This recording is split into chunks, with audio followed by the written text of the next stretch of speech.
Hello बच्चों, मैं पूनम शर्मा आप सबका स्वागत करती हूँ। और कैसे हैं आप लोग? आई होप काफ़ी अच्छे होंगे और पढ़ाई लिखाई भी काफ़ी अच्छी चल रही होगी। जैसे कि आपने संधि टॉपिक पढ़ रहे हैं और संधि टॉपिक में हमने स्वर और व्यंजन को समाप्त कर लिए हैं और आज आपका क्या चलेगा, विसर्ग। ठीक है, आई होप कि आप लोग स्वर जो और व्यंजन जो पढ़े हैं उसको काफ़ी अच्छे तरीके से समझे होंगे, समझ में आया होगा, क्योंकि बहुत आसान तरीके से हमने आपको समझाने का प्रयास की है और ज़रूर आपको समझ में आया होगा। मुझे कमेंट करिएगा, जैसा भी हो, समझ में आया या नहीं आया, जैसा भी हो, पॉजिटिव नेगेटिव जो भी हो आपके मन में, वो आप मुझे कमेंट ज़रूर करिएगा। ठीक है, तो आइए आगे चलते हैं। आज हम विसर्ग संधि पढ़ेंगे। विसर्ग संधि क्या होता है, तो यहाँ हम लिख देते हैं कि हमने अभी तक क्या क्या पढ़ा है संधि में, ताकि हमें पता रहे कि हम संधि में क्या क्या पढ़े हैं। ठीक, संधि में हमने स्वर को समाप्त कर ली। स्वर के अकॉर्डिंग जितने भी 5 इसके भाग होते हैं, जो भी प्रकार होते हैं, उसको हमने पढ़ा। उसके बाद हमने व्यंजन को समाप्त कर लिए। व्यंजन, इसके नियम को देखा, इसका नियम कैसे चेंज होता है, कहाँ कैसे, उस चीज़ को पढ़ा। और आज जो हम पढ़ेंगे वो रहेगा विसर्ग।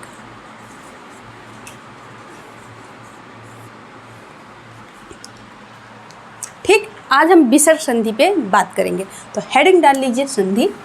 आपका जो टॉपिक है वो चल रहा है संधि और जो हेडिंग रहेगा वो विसर्ग संधि। यहाँ पे आप डाल लीजिए विसर्ग संधि। विसर्ग संधि, ठीक है। आइए बिल्कुल आसान तरीक़ों से पढ़ेंगे। अभी आपने देखा स्वर में मिल रहा था, व्यंजन जो है स्वर और व्यंजन से भी मिल के बन रहा था, क्योंकि वहाँ पे स्वर नहीं मिलेगा, क्योंकि स्वर मिलता तो वो स्वर में चला जाएगा। जहाँ पे स्वर और व्यंजन होता था वहाँ पे आपका क्या व्यंजन बन जाता था। अब विसर्ग की देखिए चीज़ें क्या होती है, विसर्ग में कैसे होता है वो ज़रा देखिए। सबसे पहले इसको आप नोट कर लीजिए एक लाइन, कि विसर्ग संधि वह संधि है, विसर्ग संधि वह संधि है, छोटा लिख रहा है तो मैं बोल भी रही हूँ, नोट करते हुए चलिएगा। विसर्ग संधि वह संधि है जिसके या जिसमें, या फिर इस तरीके से लिखिए, जब स्वर और व्यंजन, जब स्वर और व्यंजन के बीच, स्वर और व्यंजन के बीच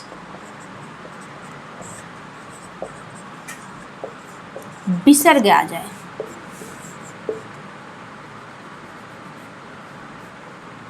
स्वर और व्यंजन के बाद बीच में क्या आना चाहिए, विसर्ग। विसर्ग मतलब ये चिन्ह। ठीक, विसर्ग का जो पहचान होती है, जो चिन्ह होता है, ये होता है। विसर्ग आ जाए तो उसी को हम क्या कहते हैं,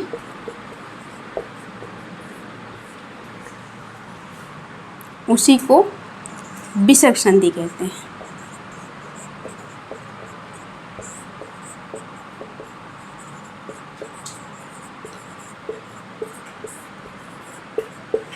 ठीक, क्या कह रहा है कि जब स्वर और व्यंजन के बीच विसर्ग आ जाए तो वो कंडीशन हमारा क्या बन जाएगा, विसर्ग संधि बन जाएगा। जरा देखिए वो कैसे बनता है, इसकी एक पहचान देख लीजिए। यही मैं लिख दे रही हूँ इसकी पहचान, किस कंडीशन में ये विसर्ग बनता है। ठीक, जैसे पहले स्वर आ गया, उसके बाद विसर्ग आ गया, फिर प्लस व्यंजन आ गया। अगर ये कंडीशन आपके एग्जाम्पल में बन रहा है तो ये आपका क्या हो जाएगा, विसर्ग हो जाएगा। ठीक, ध्यान से देखते हुए चलिएगा।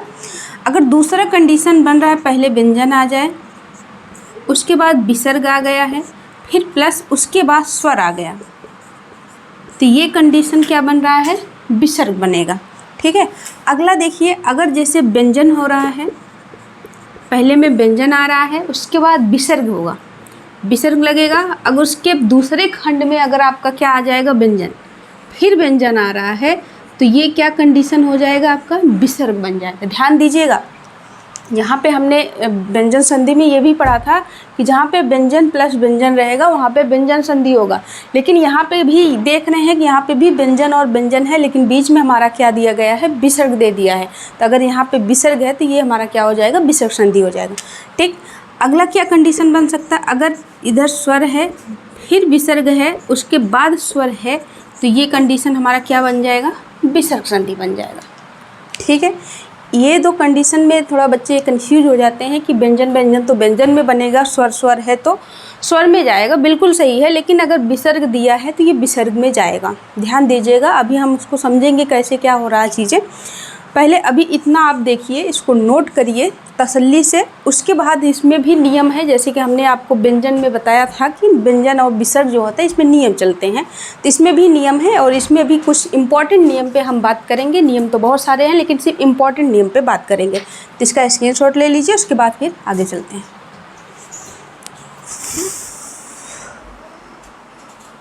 चलिए,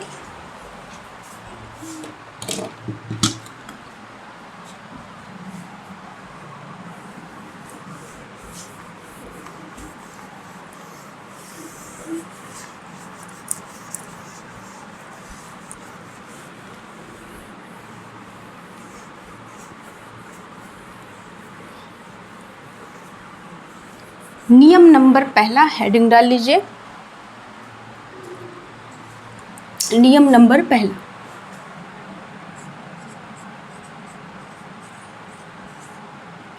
नियम पहला, इसमें लिखिए यदि किसी संधि के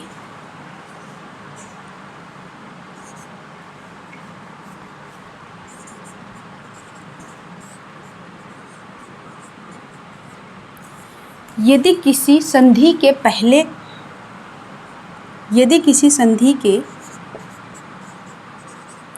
पहले खंड के अंतिम अक्षर में, संधि हमने लिखा नहीं, कोई बात नहीं, यहाँ लिख दे रहे हैं, यदि किसी विसर्ग संधि, इस तरीके से लिखिए, विसर्ग संधि, ये संधि यहाँ डाल लीजिए आप लोग। यदि किसी विसर्ग संधि के पहले खंड में, पहले खंड के अंतिम अक्षर में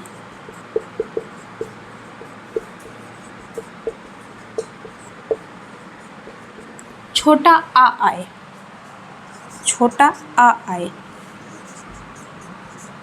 छोटा आ आए, ठीक है, कह रहा है कि यदि किसी विसर्ग के पहले खंड के अंतिम अक्षर में छोटा आ आए तथा, अब दूसरे खंड में क्या आता है देखते हैं, तथा दूसरे खंड के पहले अक्षर में, पहले अक्षर में क्या आना चाहिए, वर्ग का तीसरा और चौथा वर्ण आना चाहिए। अब ये नहीं समझ में आ रहा तीसरा चौथा वर्ण क्या है, ध्यान से देखिए, पहले अक्षर में वर्ग का तीसरा और चौथा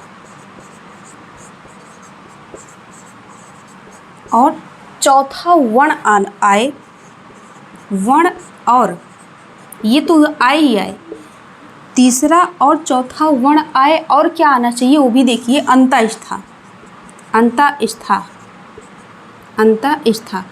पता है कौन कौन से होते हैं अंतःस्था? नहीं पता है तो एक बार वीडियो जाके जरूर देखिएगा वर्णमाला का।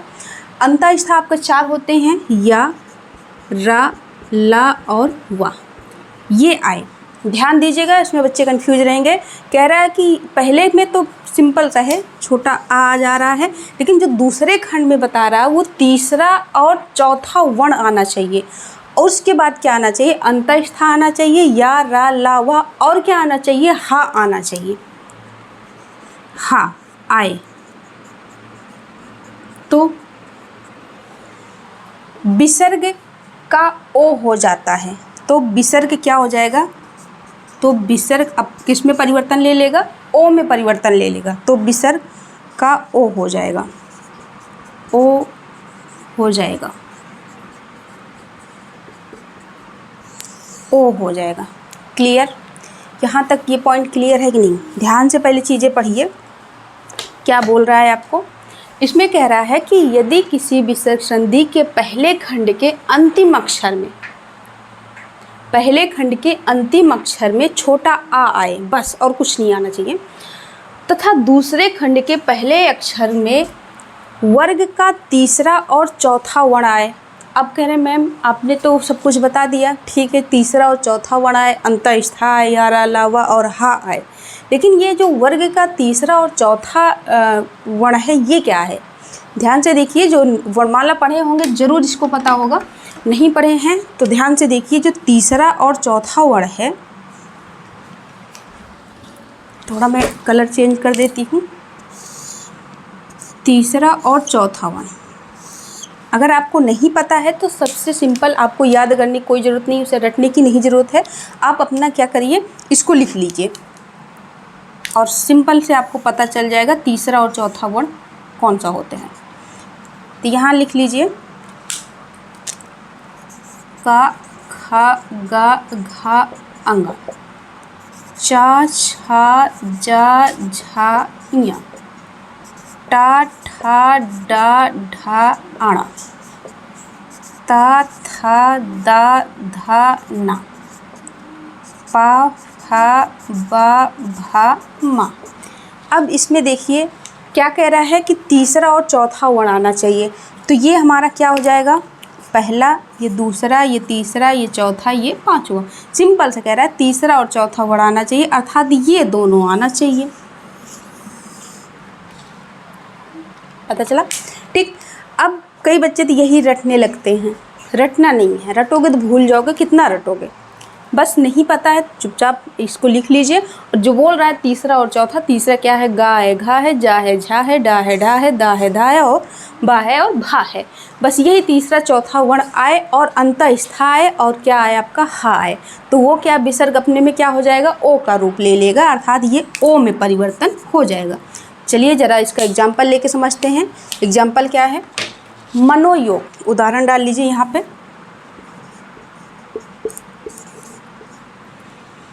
पहला ले लीजिए मनोयोग। अब मनोयोग का जो विसर्ग है क्या बनेगा, इसका संधि विच्छेद जो करोगे क्या बनेगा, मनः प्लस योग, मनः प्लस योग। अब जरा देखिए क्या जो कंडीशन इसमें बताए वो बन रहा है। इसमें मनः मैंने क्या कहा था, यहाँ पे अगर वर्ण विच्छेद करोगे तो क्या आ जाएगा, छोटा आ जाएगा, विसर्ग है ही, उसके बाद ये आ जाएगा।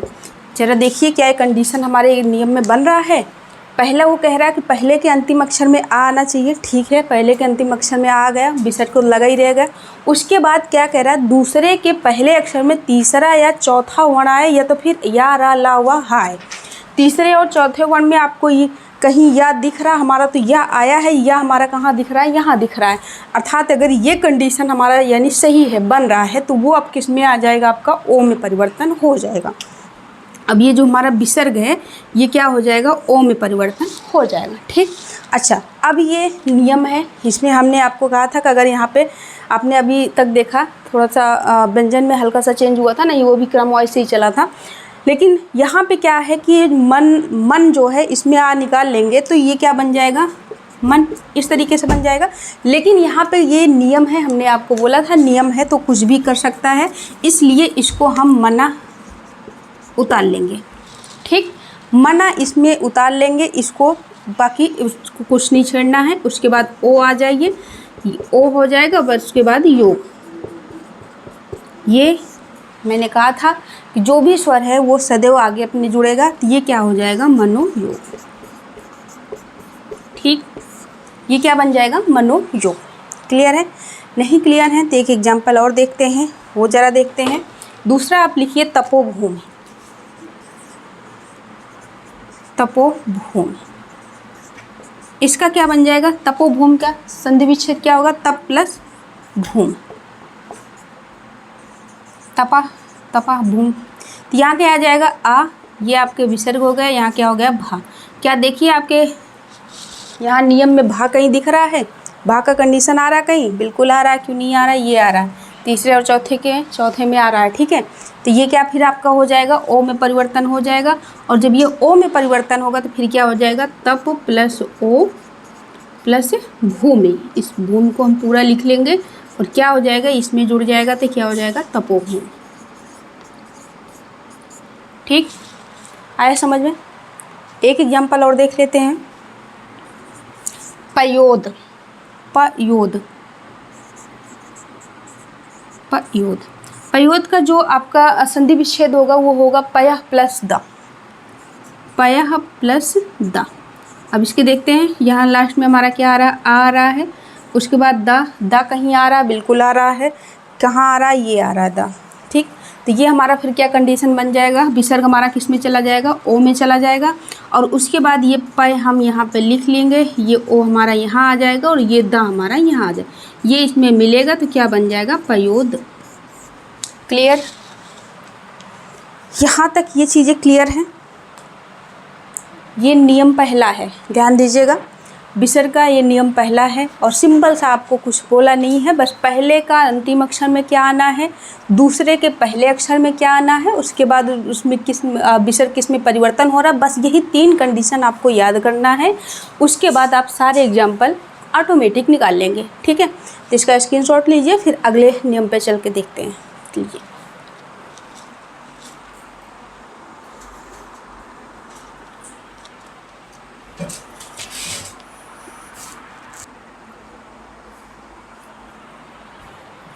ठीक है, सारे क्लियर हो गए हैं।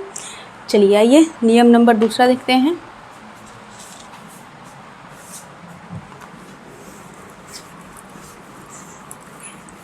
ये नियम जितना लिखवा रहे हैं, बस इसी नियम को अपने दिमाग में बैठा लीजिए, सारे एग्जाम्पल आपका ऑटोमेटिक करते हुए चले जाएंगे।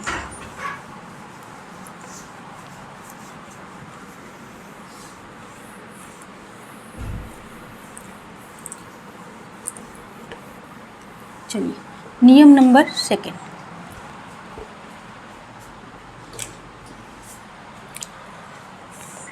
नियम नंबर यहाँ पे सेकंड लिखिए।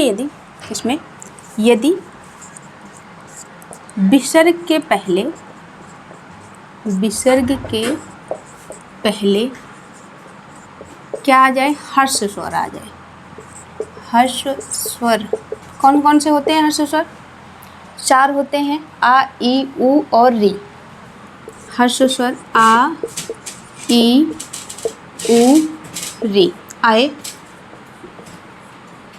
तथा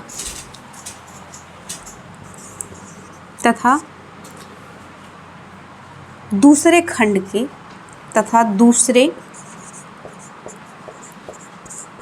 के पहले अक्षर में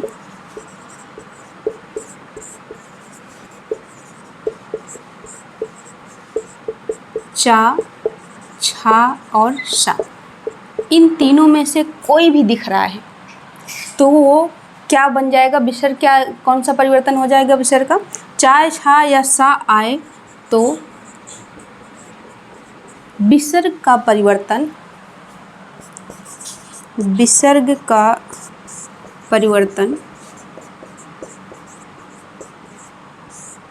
आधा सा में हो जाएगा।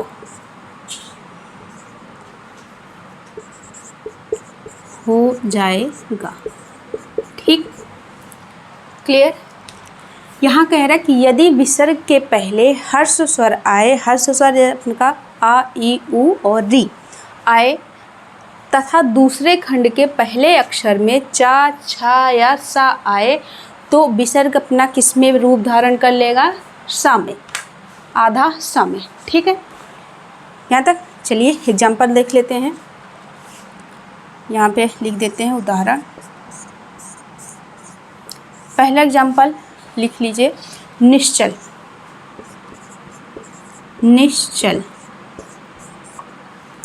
निश्चल में देखिए,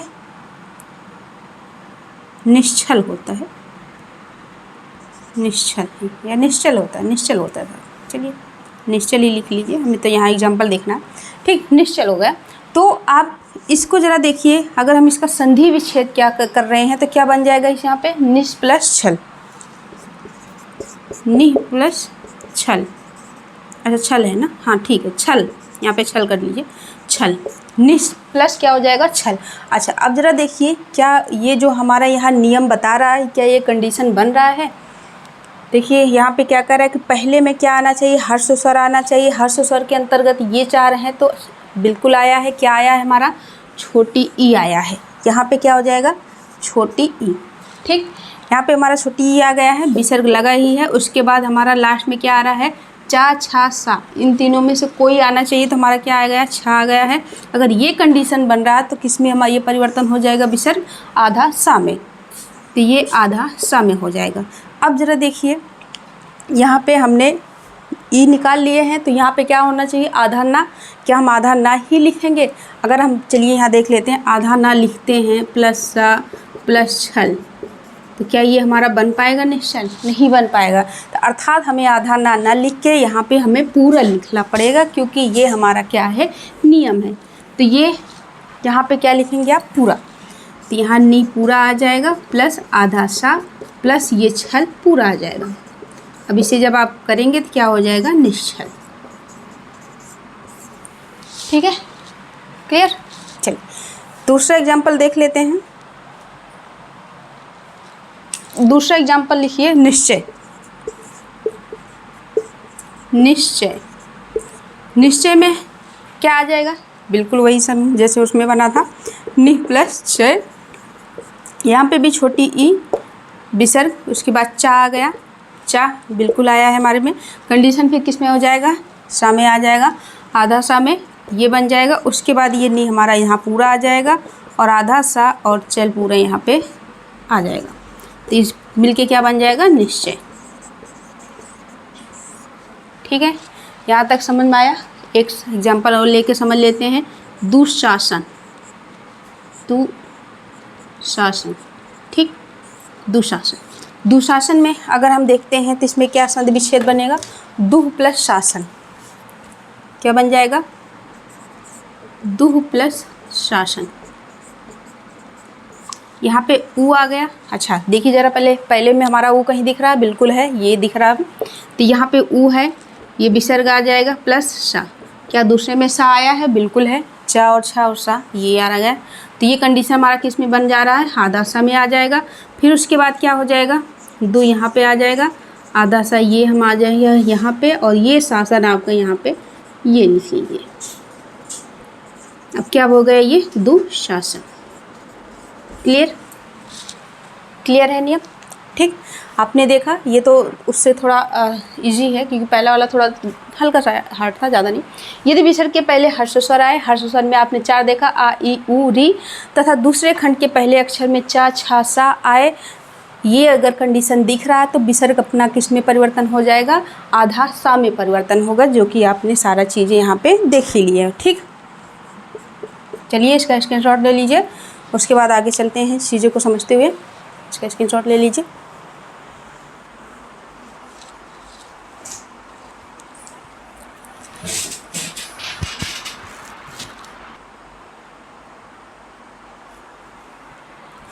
चलिए आगे देखते हैं।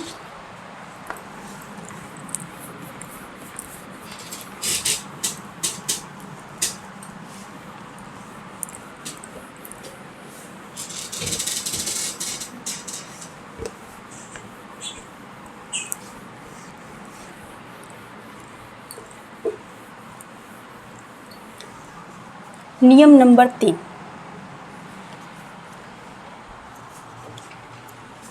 नियम नंबर 3, इसमें क्या कह रहा है, इसमें लिखिए, यदि विसर्ग के बाद, विसर्ग के बाद, यदि विसर्ग के बाद का प ट सा, अगर ये वर्ण दिख रहे हैं, यदि विसर्ग के बाद का टा त टा सा, मतलब कपट, इस तरीके से आप ट्रिक बना के रख सकते हैं, आए, तो विसर्ग किस में परिवर्तन हो जाएगा, आधा सा में परिवर्तन हो जाएगा। तो विसर्ग आधा सा में परिवर्तन हो जाएगा।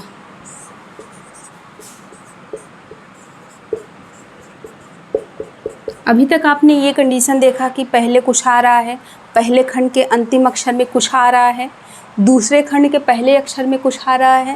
लेकिन यहाँ जो नियम तीसरा है बिल्कुल चेंज कर दिया है। यहाँ पे कह रहा है कि सिंपल सा बस यही कह रहा है, यदि विसर्ग के बाद, पहले नहीं, अब पहले क्या आ रहा है कुछ कोई मतलब नहीं, पहले कुछ भी आए, कह रहा है विसर्ग के बाद का, टा, का, पा, टा, स, इस तरह के ट्रिक भी बना सकते हैं। कपट अगर आए तो विसर्ग अपने किस में परिवर्तन हो जाएगा, आधा सा में परिवर्तन हो जाएगा। आइए जरा इसका एग्जाम्पल देख लेते हैं। उदाहरण,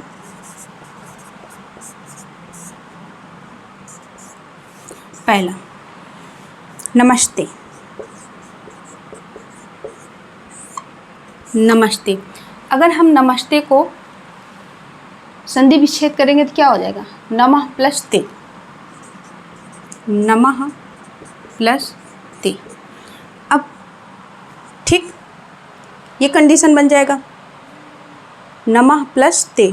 अब इसमें आपने देखा कि नियम क्या कह रहा है कि पहले क्या आ रहा है हमें नहीं मतलब है, पहले कुछ भी आए, ई आए, या कोई व्यंजन वर्ण आ रहा है या कोई स्वर आ रहा है, हमें कोई मतलब नहीं, हमें पहले से मतलब ही नहीं, हमें सिर्फ बाद में ये बोल दिया है कि बाद में आपका कपट से आना चाहिए, और अगर कपट से आ रहा है तो विसर्ग अपने किस में चेंज हो जाएगा, आधा सा में ये परिवर्तन ले लेगा।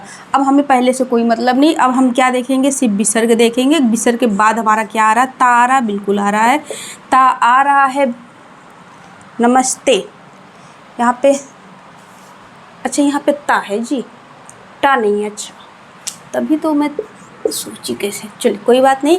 कब तस, इस तरीके से ट्रिक याद कर लीजिए, कब तस, कब तस, कब तक, कब तक, कब तस, इस तरीके से भी याद कर सकते हैं। अच्छा ये ता आ गया। अब जब ये कंडीशन बन रहा है तो विसर्ग किस में हो जाएगा, आधा सा में हो जाएगा, आधा ये सा में हो जाएगा। ज़रा देखिए क्या आगे बन रहा है, तो ये नमा हमारा पूरा आ जाएगा प्लस आधा सा प्लस ते, तो ये क्या हो जाएगा, नमस्ते, बन गया है कंडीशन। आगे क्या आ रहा है क्या नहीं उसे हमें ध्यान नहीं देना है, ये तीसरे नियम में, ठीक है। पीछे हमारा बस कब तस, कब तस, कब तस याद कर लीजिए इस तरीके से, यही हमारा अगर आ रहा है पीछे वाले पहले अक्षर में तो हमारा इसमें सा हो जाएगा। चलिए दूसरा एग्जाम्पल देख लेते हैं, नमस्कार। नमस्कार, नमस्कार का जो संधि विच्छेद होगा वो नमः प्लस कार हो जाएगा, नमः प्लस कार। पहले में हमें ध्यान नहीं देना, बस विसर्ग के बाद क्या आना चाहिए, तो ये विसर्ग हो गया, विसर्ग के बाद हमारा का आया है, क्या बिल्कुल ये कंडीशन बन रहा है, बिल्कुल बन रहा है, का हमारा यहाँ पे है, तो क्या बन जाएगा, आधा सा में हो जाएगा, आधा सा में। अब ये नम यहाँ उतार लीजिए, आधा सा ये हो जाएगा और कार ये हो जाएगा, कार, ये क्या हो जाएगा, नमस्कार। ठीक, क्लियर हो रहा है। चलिए एक एग्जाम्पल और देख लेते हैं, दुशासन, दुसाहस, दुशासन तो अभी हमने देख लिया, दुसाहस, ठीक है। तो इसका जो संधि विच्छेद होगा वो दुह प्लस साहस, दुह प्लस साहस। आगे हमें क्या आ रहा है कोई मतलब नहीं, विसर्ग हमें देखना है, विसर्ग के बाद क्या आ रहा है, सा आ रहा है, ये सा है, बिल्कुल है, तो ये किस में आपका कंडीशन किस में परिवर्तन हो जाएगा, इसमें हो जाएगा, तो यहाँ हमारा क्या हो जाएगा, आधा सा हो जाएगा। अब ये हमें पूरा दो उतार लेना है, प्लस सा आ जाएगा, प्लस साहस पूरा लिख लेना है, क्या बन जाएगा ये, दुसाहस, दुसाहस। यहाँ तक समझ में आ गया चीज़ें क्या क्या हो रही हैं। विसर्ग के पहले यहाँ पे कुछ नहीं दिया है, टेंशन फ्री हो जाइए। विसर्ग के बाद यहाँ पे कब तस याद कर लीजिए, ट्रिक बना लीजिए, कब तक कहते नहीं कब तक, तो वहाँ पे कब तस, कब तस, तो ये अगर आ जा रहा है तो वो विसर्ग हमारा किस में, आधा सा में परिवर्तन हो जाएगा। जो चीज़ें आपने सारा एग्जाम्पल देख लिए हैं, इसका स्क्रीनशॉट ले लीजिए, फिर आगे चलते हैं।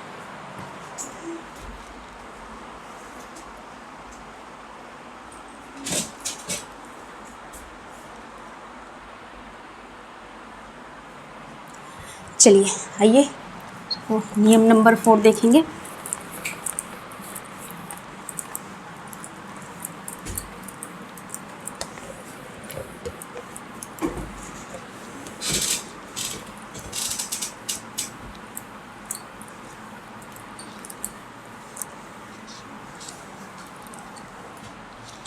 नियम नंबर 4 हेडिंग कर लीजिए, नियम नंबर 4।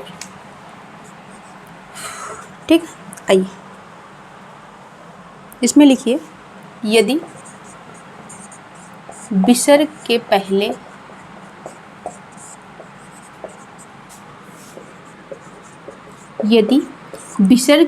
छोटी ई या छोटा ऊ आ रहा है, छोटा ई या छोटा ऊ आए तथा विसर्ग के बाद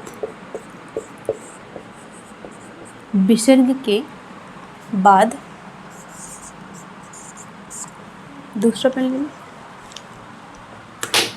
तथा विसर्ग के बाद रा आए तो विसर्ग किस में परिवर्तन ले लेगा? तो विसर्ग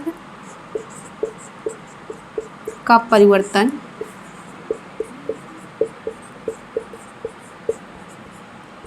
बड़ी ई और बड़ा ऊ में हो जाएगा। इसका परिवर्तन किस में हो जाएगा?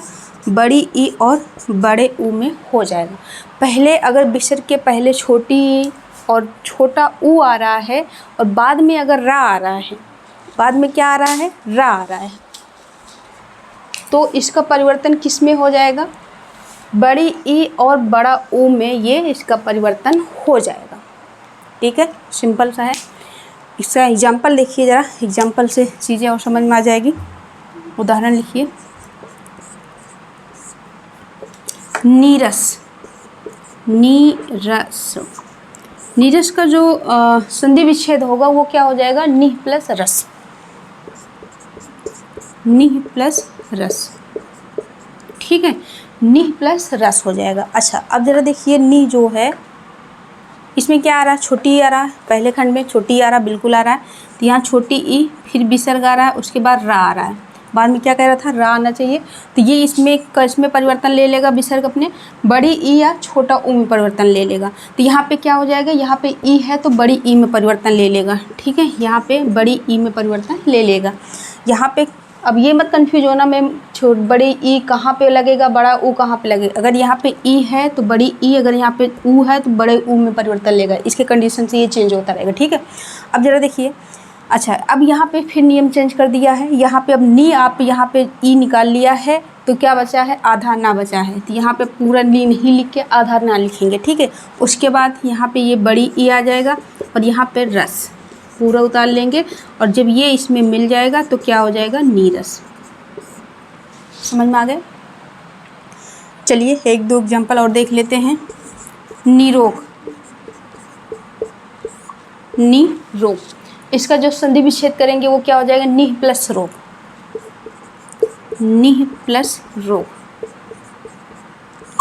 ठीक है, निह प्लस रोग हो जाएगा। अब देखिए जरा, यहाँ पे ई है प्लस यहाँ पे रा, कंडीशन वही बन रहा है। तो ये किस में हो जाएगा? अपने बड़ी ई में परिवर्तन हो जाएगा। अब यहाँ पे ई निकल गया है तो यहाँ पे आधा ना बचा, ये बड़ी ई और रोग। ठीक है, तो ये इसमें आ जाएगा निरोग। समझ गए? ठीक है, ई का एग्जाम्पल हो गया। चलो ऊ वाला देख लेते हैं। दुराज, एग्जाम्पल लीजिए, दुराज। दुराज का जो आपका संधि विच्छेद होगा क्या हो जाएगा? दु प्लस राज हो जाएगा। अब जरा देखिए, यहाँ छोटा ऊ आ रहा है प्लस रा आ रहा है। बिल्कुल पहले में हमारा ई या ऊ आना चाहिए तो ऊ आ रहा है, दूसरे में क्या है? रा आ रहा है, रा आना है, रा आ ही गया है। तो ये कंडीशन हमारा यहाँ बड़ी ई नहीं होगा, अब बड़ा ऊ हो जाएगा। यहाँ पे जब यहाँ पे ऊ है तो ये बड़े ऊ में आ जाएगा, यहाँ पे ई रहेगा तो बड़ी ई में आ जाएगा। ठीक है, ये कंडीशन ध्यान दीजिएगा। उसके बाद यहाँ पे क्या हो जाएगा? ये ऊ निकल गया तो आधा द बच जाएगा, फिर यहाँ पे बड़ा ऊ हो जाएगा, यहाँ पे राज। तो ये क्या इसमें जुड़ जाएगा? तो दुराज। ठीक, आ गए समझ में? चीज़ें समझ में आ गई? तो ये नियम नंबर 4 है। पहले में क्या आना है? छोटा ऊ, और दूसरे खंड में रा आ रहा है तो विसर्ग अपने किस में परिवर्तन हो जाएगा? बड़ी ई और बड़े ऊ में परिवर्तन होगा, जो कि आपने एग्जाम्पल देख लिए। ठीक है, इसका स्क्रीनशॉट ले लीजिए, फिर आगे चलते हैं।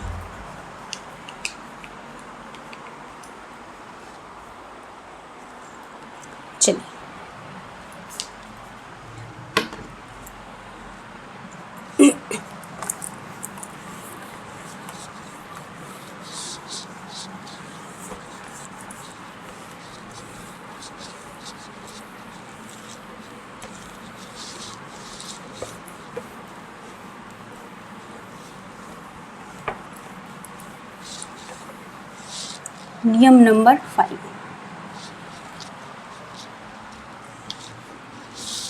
नियम नंबर 5 डालिए इसमें, लिखिए यदि विसर्ग के पहले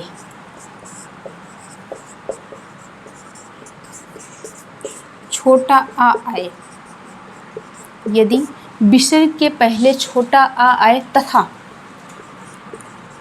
बाद में का या पा आए, या तो का दिखेगा या तो पा दिखेगा, का या पा आए तो विसर्ग में कोई परिवर्तन नहीं होता है।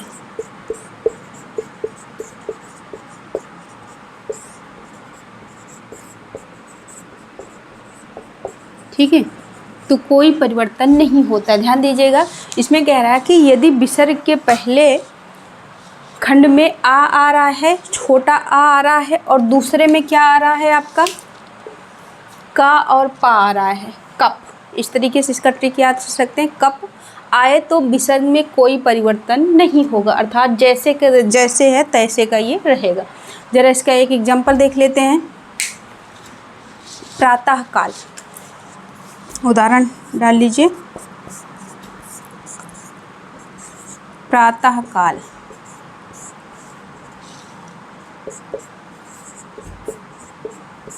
ठीक है, यहाँ पे ध्यान दीजिए, इसमें कोई परिवर्तन नहीं होगा। अब जरा देख लेते हैं कैसे नहीं होता है।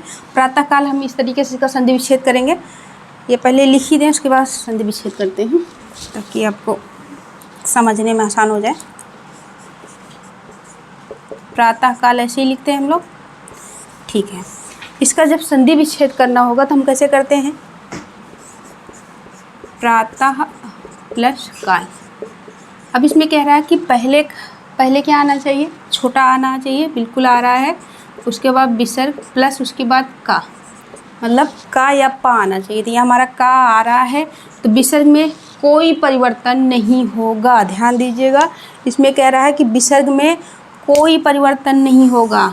अभी तक आप देख रहे हैं सारे नियम में परिवर्तन दिख रहा था, लेकिन एक ऐसा नियम है जो 5वां है, उसमें कह रहा है कि इसमें कोई परिवर्तन नहीं होगा। ठीक है, अर्थात यहाँ पे कट मार दीजिए, क्योंकि जब कोई परिवर्तन ही नहीं होगा तो कोई मतलब ही नहीं है। तो इसको सिंपल सा कुछ क्या होगा, फिर बस उतार लीजिए। प्रातःकाल, प्रातःकाल यही आपका बन जाएगा प्रातःकाल।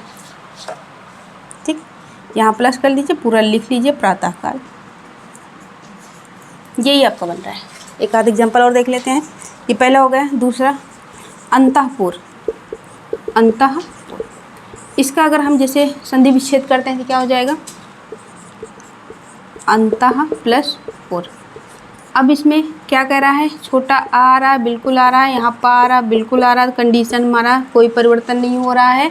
फिर उसके क्या हो जाएगा, अतः प्लस पुर, उसके बाद इसे पूरा हम क्या लिख लेंगे, अतःपुर। ठीक, अंता रहेगा, यहाँ बिंदी लगाते चलिएगा, अंतःपुर। क्लियर है, आपने प्रातःकाल लिखा, अंतःकाल दिया। और एग्जाम्पल देखना है, एक आध एग्जाम्पल और देख लेते हैं। तीसरा अधः पतन, अधः पतन, ठीक, अधः पतन। इसका अगर हम संधि विच्छेद कह रहेंगे तो ये क्या हो जाएगा, अधः प्लस पतन।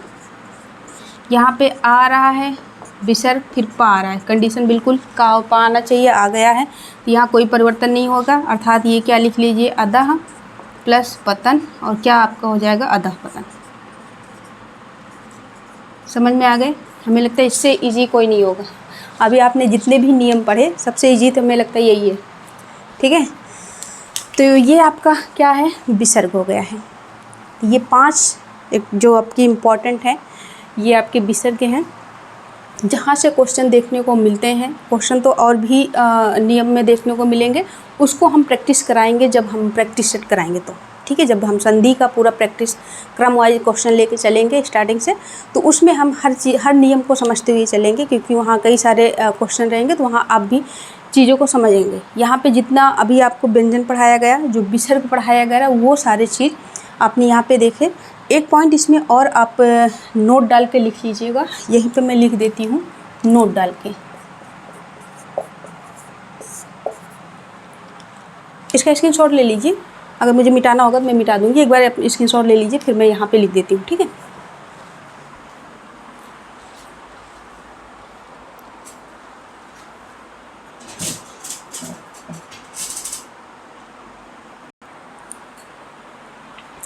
ठीक है, हो गया स्क्रीनशॉट। यही मैं ऊपर लिख देती हूँ, अगर यही जगह हुआ तो मैं मिटा दूँगी ताकि आप लोग स्क्रीनशॉट लिए रहें। यहाँ पे लिखिए कि पुनः एवं अंतः।